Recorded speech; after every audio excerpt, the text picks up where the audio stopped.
Alright folks, how you doing? Welcome back. So this is part 3 of the origins of Scotland from when Scotland was Jewish. Disclaimer, under section 107 of the Copyright Act 1976, allowances made for fair use. Shtetls in Eastern Europe.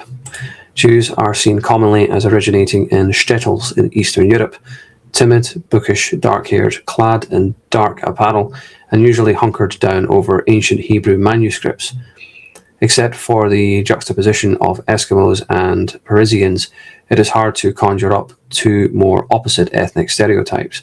So why are we proposing that many of Scotland's people were Jewish?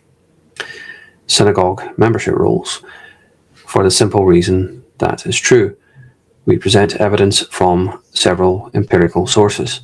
DNA, public records, anthropological observations, architecture, archaeological excavations, family and clan genealogical records, censuses, cemetery inscriptions, Burgess and Guild membership rolls, ethnographic reports, and synagogue membership rolls. Persons of Jewish descent. These document the seemingly incredible claim that Scotland was and remains a country populated largely by persons of Jewish descent.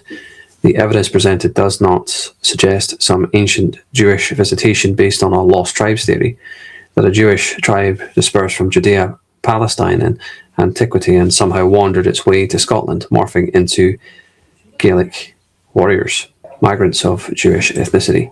Our argument is grounded upon documented historical migrations into Scotland from various European countries, primarily France, the Low Countries, Hungary, and Germany. These migrants were persons of Jewish ethnicity, whose descendants now comprise the majority of the present population of Scotland.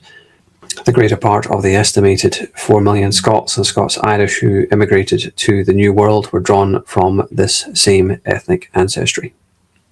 Oh, that's it. So that is the end of part 3 of the origins of Scotland. As always, leave your thoughts and comments down below. See you next time.